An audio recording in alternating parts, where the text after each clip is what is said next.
Today on the Soul Aligned Self-Care podcast, we welcome Diane Sorensen.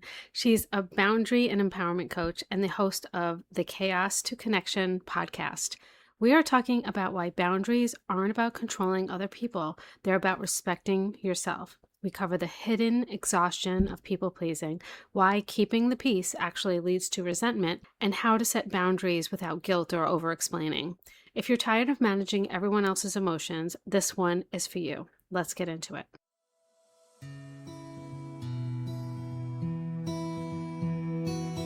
You're listening to the Soul Aligned Self-Care podcast.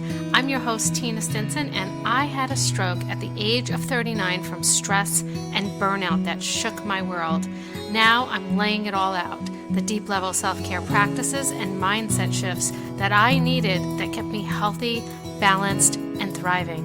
Join me in this intimate space as we explore healing, resilience, and the soul's journey to alignment. This is where real conversations about deep-level self-care happen. Let's get into it.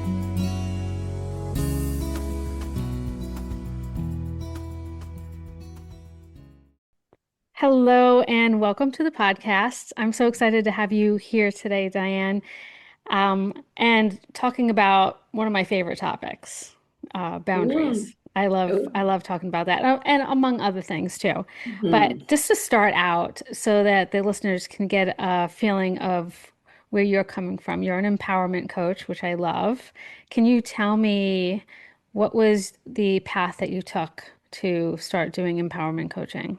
Yeah. Well, it started when I got a personal wake-up call. I was living my life. I was, married, was teaching, had children, and I was just living my life. Looked like, I had it all together on the outside. But, on the inside, it was a struggle. And when my oldest daughter, and I do have her permission to share this story from my perspective, when she was 17, she went through a mental health crisis. And navigating that experience with her really woke me up to some hidden patterns that I was playing out. Mm, And a lot of that was the pressure to be good and do everything right. So if I did everything right, we wouldn't have any problems, we wouldn't have struggle.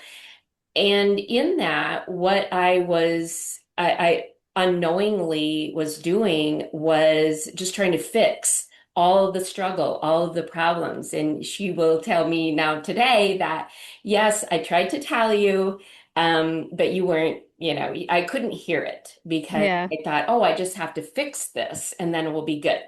Hmm.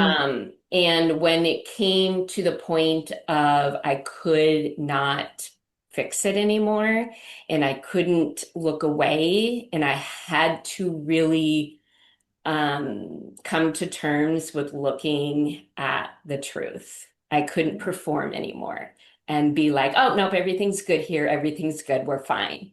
Yeah. Um, and that was when it came into my awareness that she was self-harming.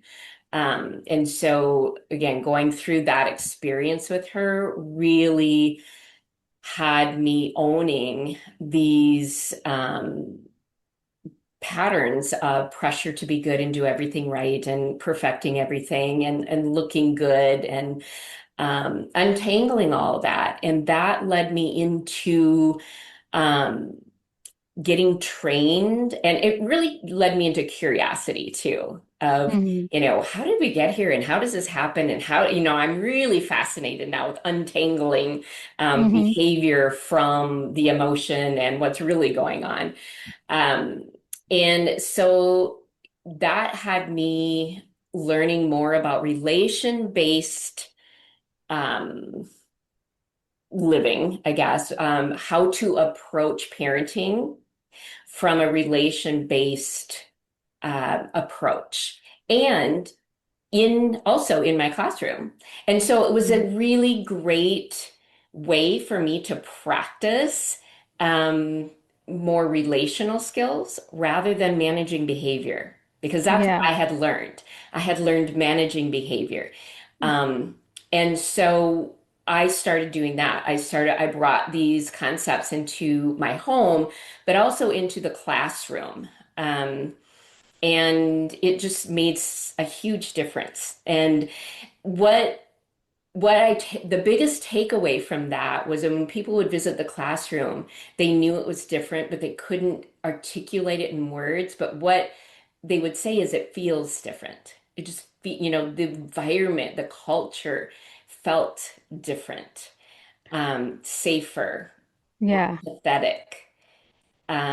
Well, Everybody, that's nice. That's a everybody's back. compliment. Yeah, and so the classroom became, it wasn't my classroom where I'm making all the rules and you just need to follow everything I say. It was, this is our classroom.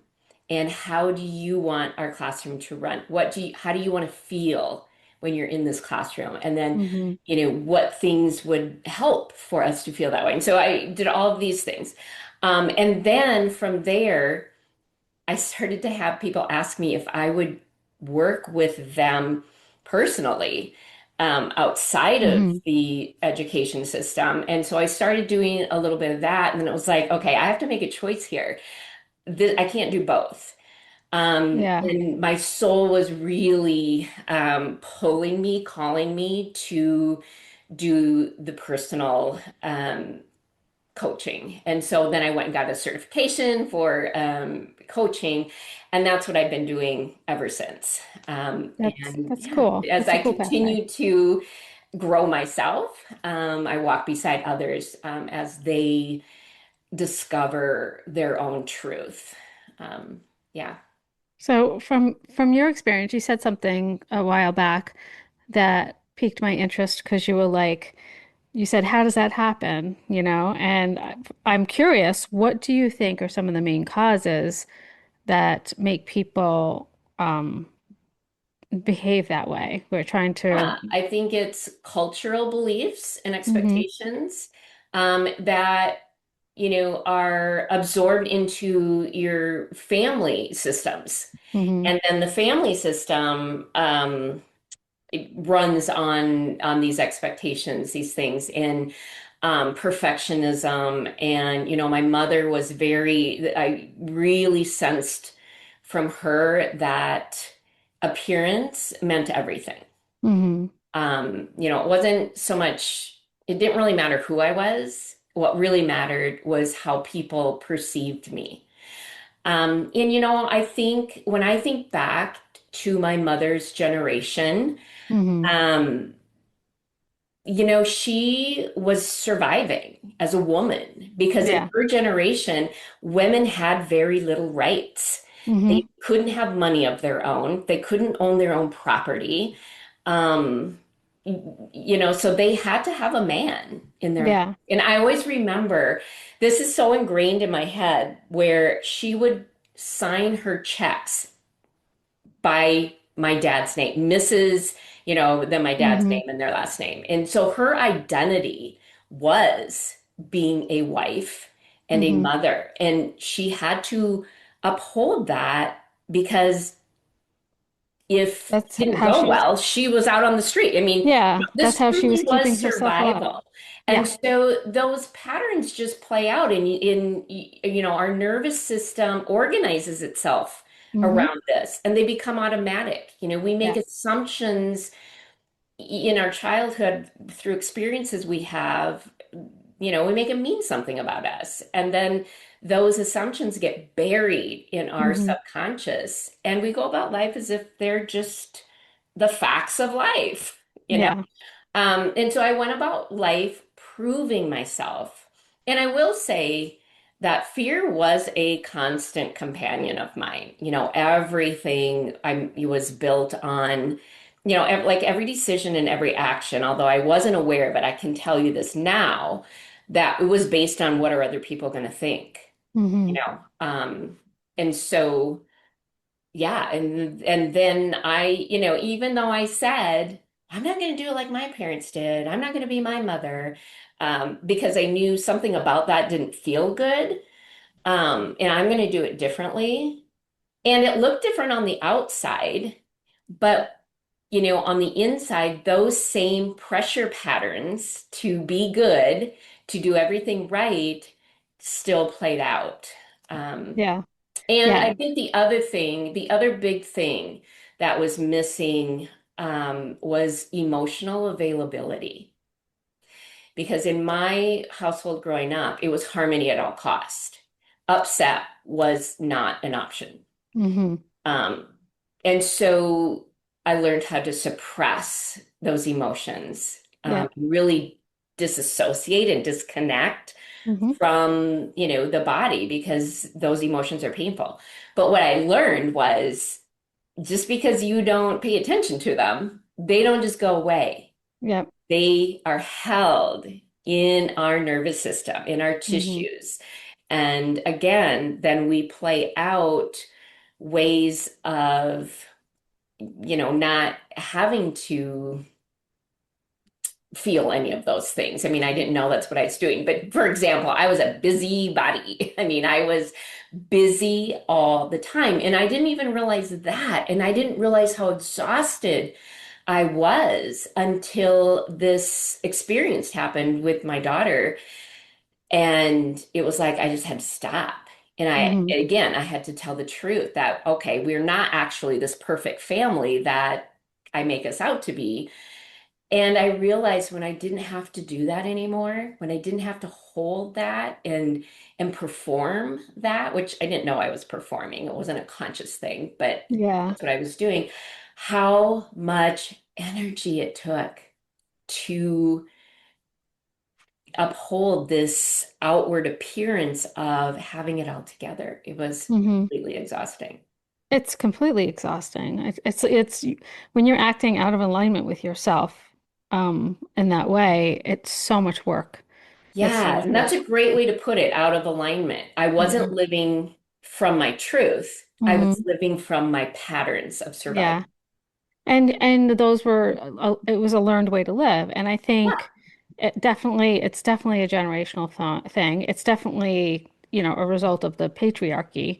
It's hmm, our mothers were not just survivors, but they were almost like in some ways like slaves. It was like, absolutely. like they had to act, look, and do certain things a certain way, and they had to make it like they were okay. And if you really get deep into it, women were institutionalized, women were Mhm. lobotomized, women were Yeah, drugged just yeah, for being themselves. Like if yeah, they slipped outside of that realm of perfection. And so what your mom was doing was just teaching you how to survive. She was doing exactly what she was supposed to be doing. right, And right. with no way of knowing that things were ever going to change, Yeah. and my And mom was the same way. yeah, and I think the shift today is, it's not a badge of honor to sacrifice yourself for your children, No. because actually that is a burden on them that, Hmm. oh, you gave up your life for me? Yeah. Okay, I didn't ask you to do that. Hmm. Because, and then the other thing that happens is we become resentful about that. Um, and that fractures relationships over time. And Hmm. so it is, living without boundaries. Hmm. And women weren't allowed to have boundaries. Children Yeah. weren't allowed to have boundaries. Hmm. We were not living in a boundary way. We were living like you said, to the patriarchy, to a hierarchy, Hmm. and which then puts us in this position of needing to gain approval. Hmm. We need to gain a certain groups of people need to gain approval of whoever is higher than them. Hmm. And that's true for children. Children were in some of these earlier generations not valued for who they are. Hmm. Their value was when they could contribute or, do, work or, Yeah. Yeah. um, Clean the house. Do so the yeah. And so there's a big shift here, to where, and I think our human way is we tend to go in extremes, right? We tend to think in extremes. So if we are not controlling our children, then we're just, totally hands off and they're just doing whatever they want. Hmm. And which isn't, so oftentimes we swing in these where earlier generations we were very more, you're going to do what I say or else.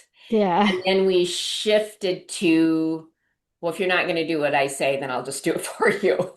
Yeah. And so boundaries actually brings us to where we can be moderation. There's maybe some of both of that. Hmm. Um, but boundaries actually gives us permission.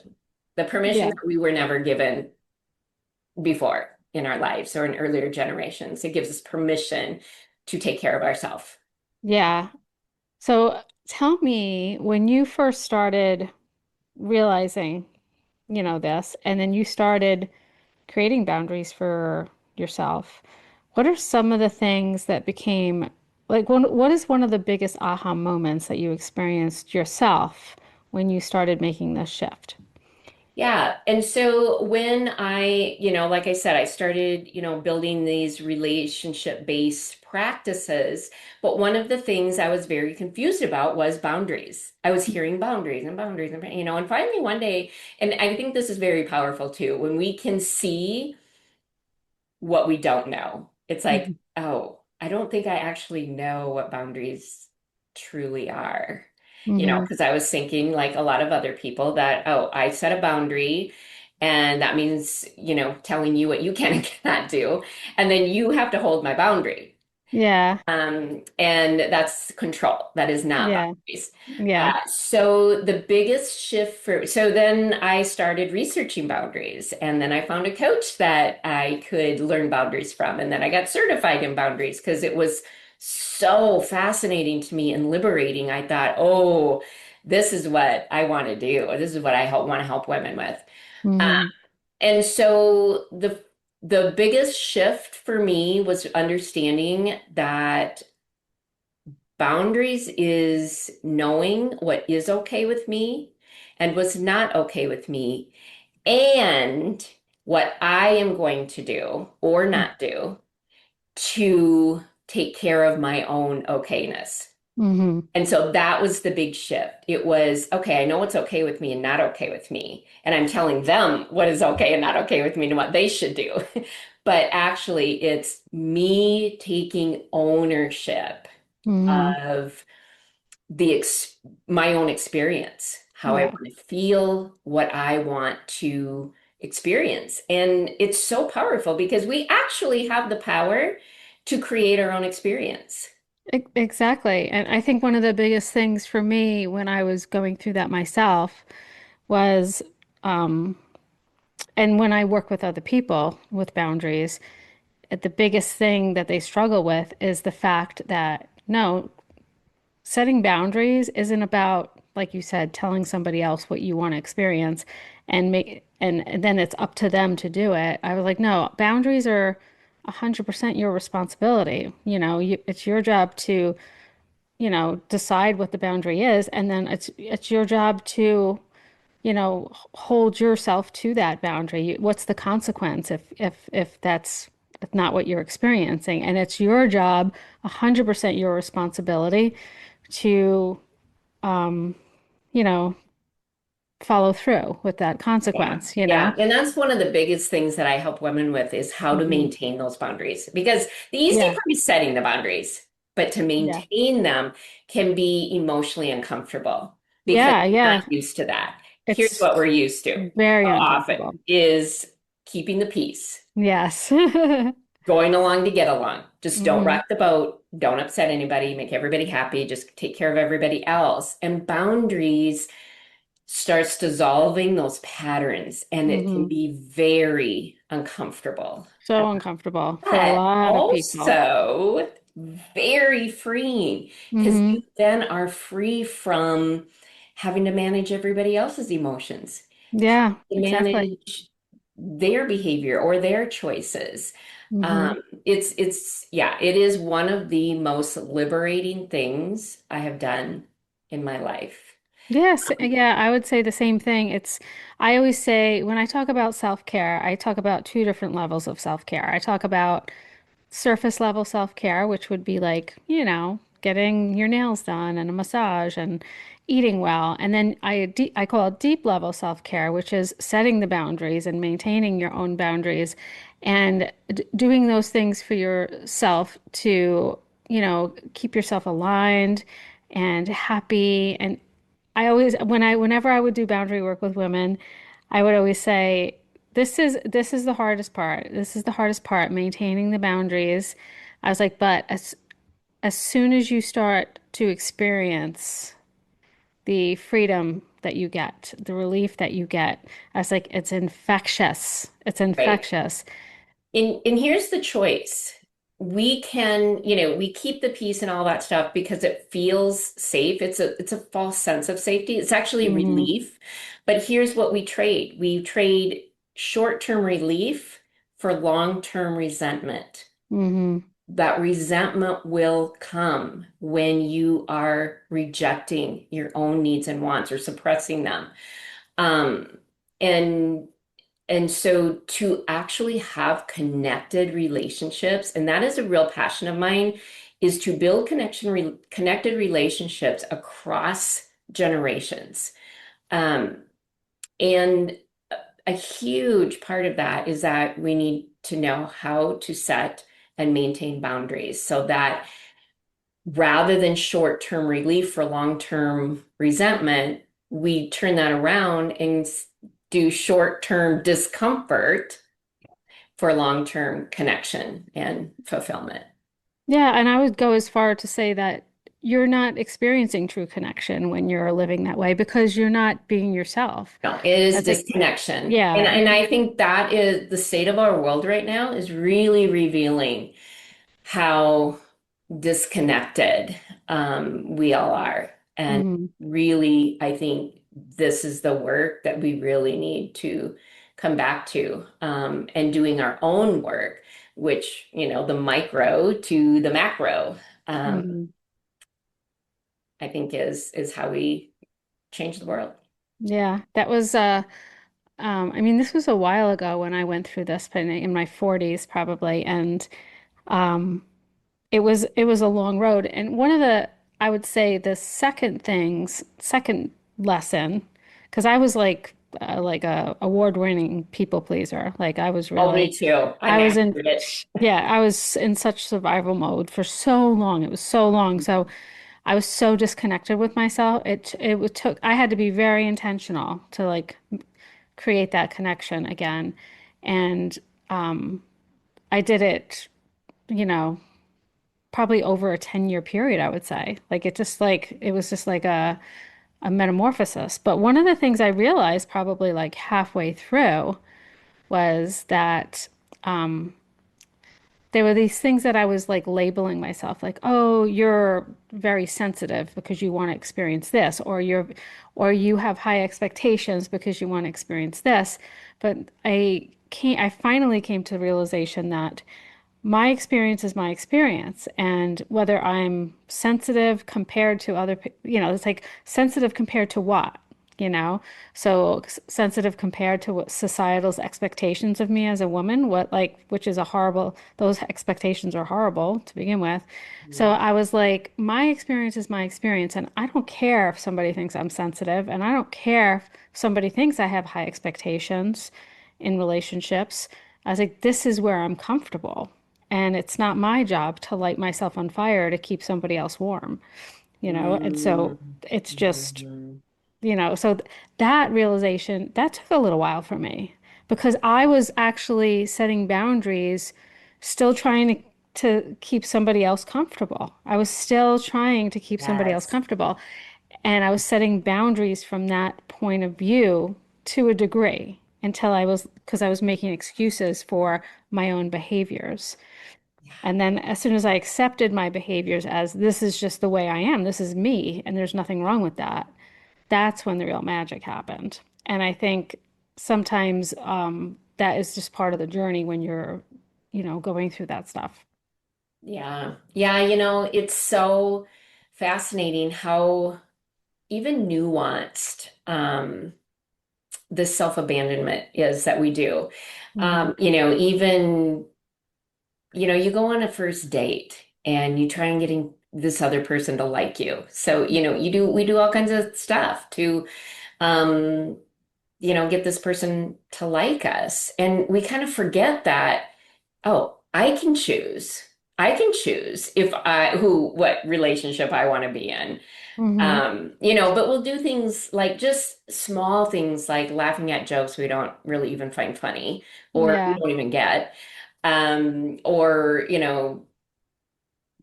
agreeing to share a plate of food that has food on it we don't even like. Hmm. Just those little things. Yeah. I always think, self-abandonment is really about self-rejection. We're rejecting parts of ourselves, to not be rude or, what those things that we learn not to be. Hmm. That's a good thing to pay attention to also. And because I think self-care to me, and that has become kind of a buzzword, but self-care to me and boundaries too, because boundaries are self-care, is self-respect. It's Hmm. really about self-respect. We want all these other people to respect us, but here's my number one rule. I can't expect anybody else to do anything that I myself am not willing to do. Yeah, So if I am exactly. not willing to respect myself, how can Hmm. I tell other people to Yep.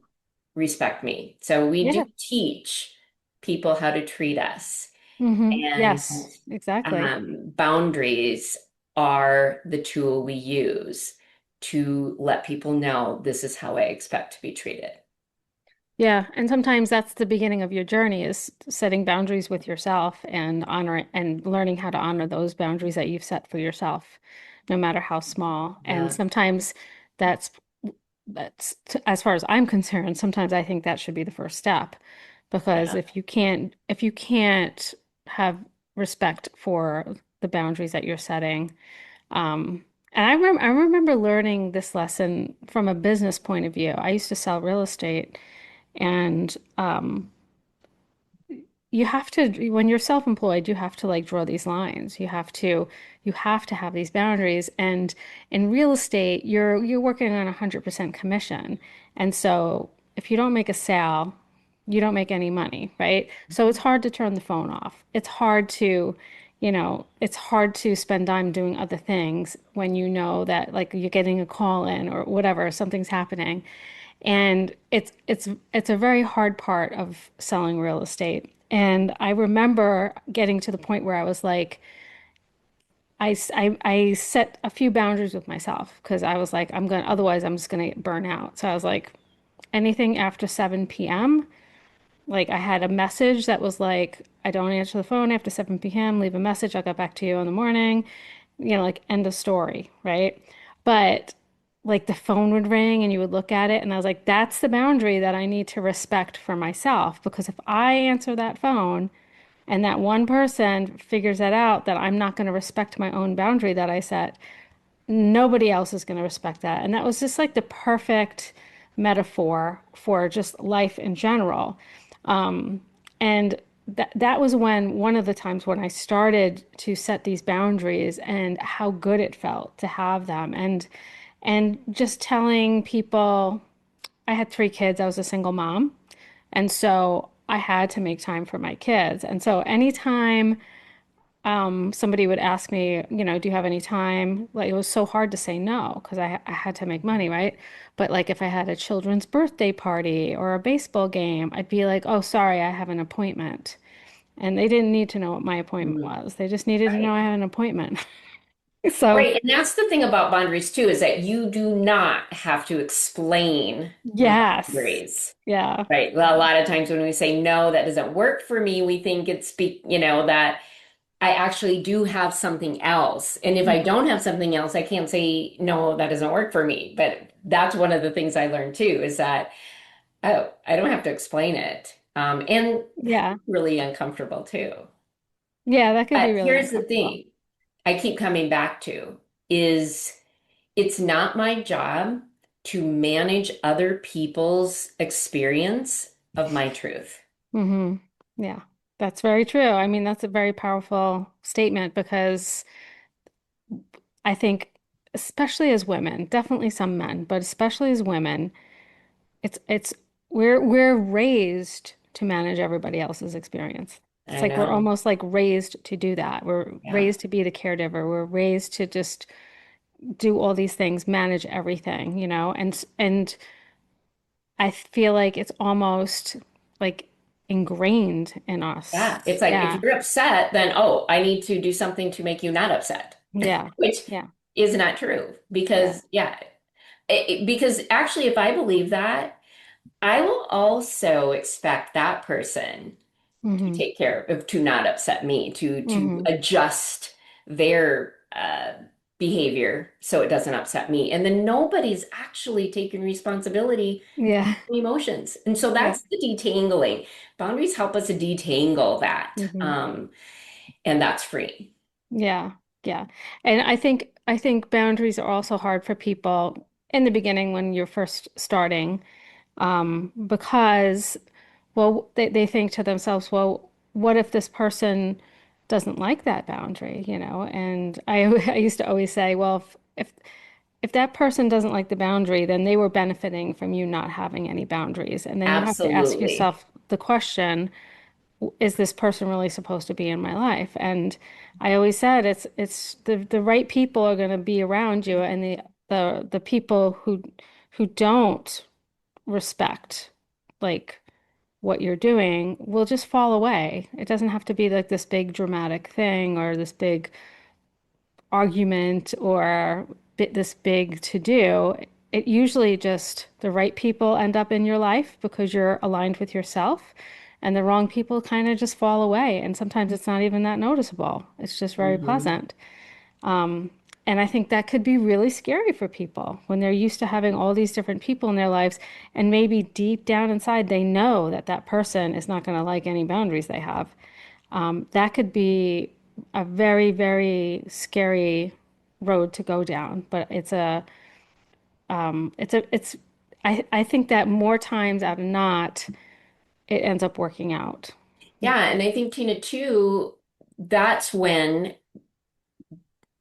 women can reach out for support and have Hmm. somebody like you or like myself or other people in this um, personal growth space walk beside them because Hmm. we do need that, or and even joining a community of people Hmm. doing the same thing is so helpful. Oh my God, yeah, just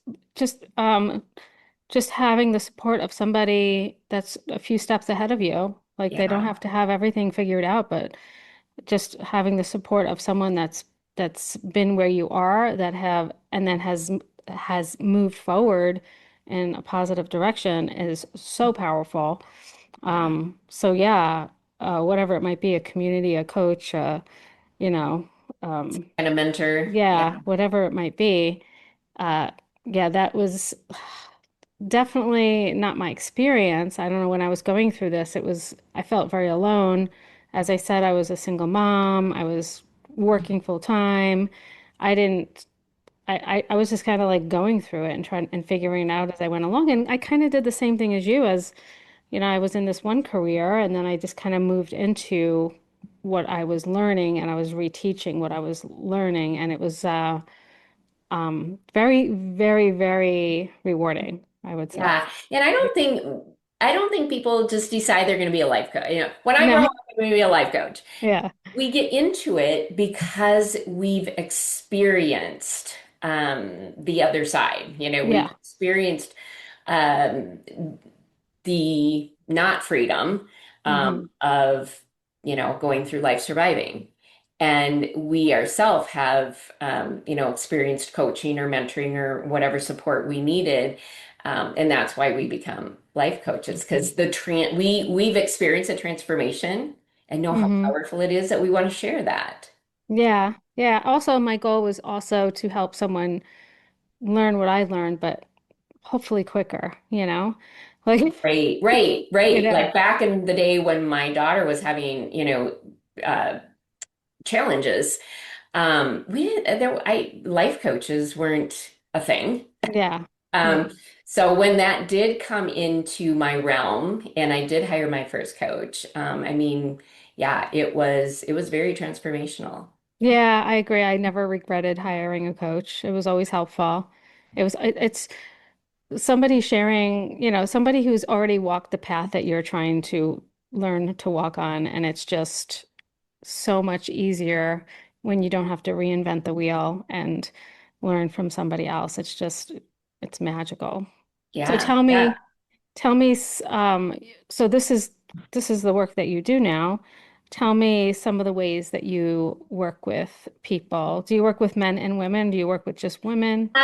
It's mostly women, although Mm-hmm. I have worked with men before. I tend to work with a lot of parents. That's Mm-hmm. just who I attract is a lot of moms. And so I have worked with both parents before. Mm-hmm. But the majority of the people that just are attracted to me are women. And so Yeah. I end up working a lot with women, some who, want to feel more empowered in their parenting role or have a better connection with their children, their Mm-hmm. teens, their adult children.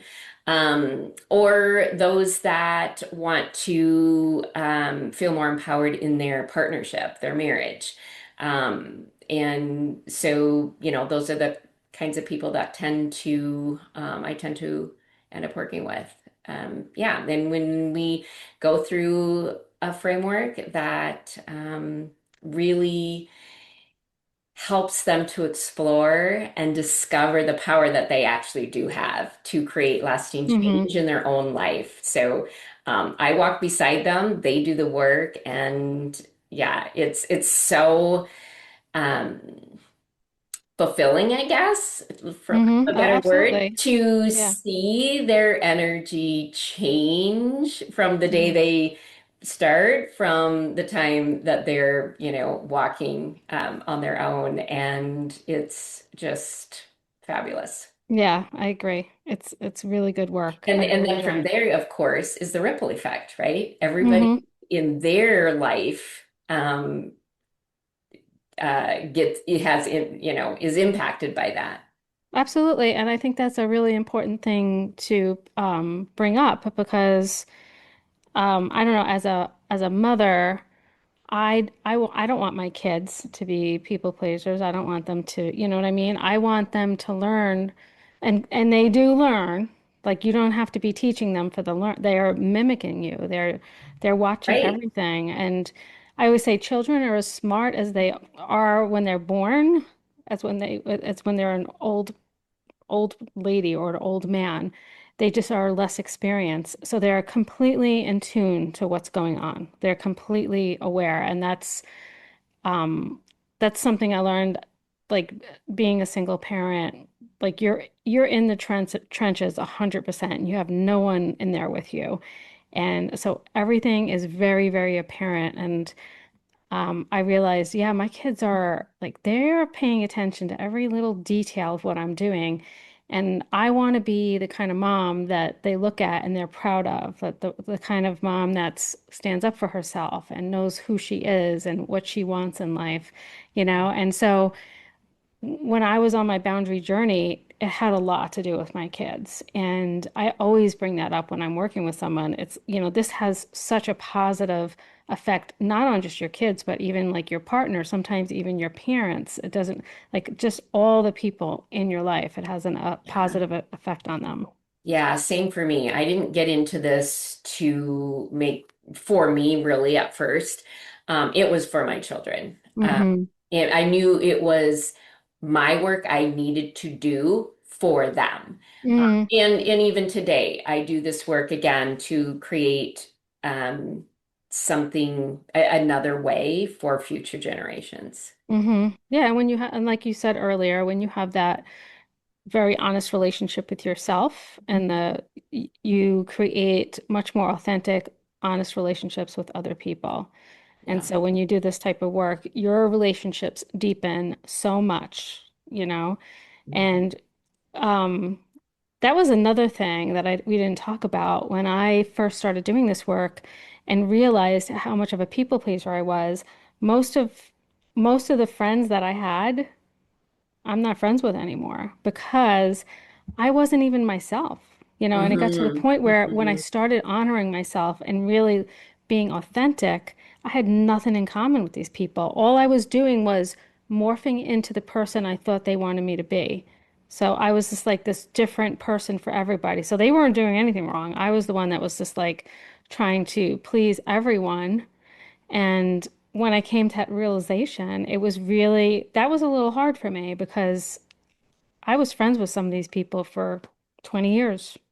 Hmm. And so that was very interesting. And some of these people I was friends with are still in my life. The people that belong in your life will be there and the other people will fall away. But that was really a strange sensation to realize that I I've been an imposter, my whole life, Right, so to right. And speak. we do. We just think that is who we are. That's just Hmm. who I am. This is just the cards life dealt me. No, Yeah. no, it doesn't have to be that way. And I mimic your experience too. I had the same thing. Some people kind of dropped out of my life and others didn't. But it Hmm. also wasn't well, I can't be friends with you anymore. No, it It wasn't was like that. kind of a natural Exactly. dissolving. Hmm. Yeah. Yeah. That's why I say to people, it's not very disruptive. You'll see when it's happening. It's not even noticeable. It's kind of strange. Yeah. And Um, like you said, nobody did anything wrong. It's yeah, just the energy isn't attracting you to them anymore, or vice exactly. versa. I want to thank everyone for joining us today. This was such a cool conversation, and Diane was such a great guest. I do want to give you an explanation for the abrupt ending. I lost my internet completely, and we couldn't get back on the Zoom call. So I'm going to end it right here because we really were ending it anyway. And I want to thank you for joining us. It was so much fun. I hope you enjoyed the conversation today. See you next week.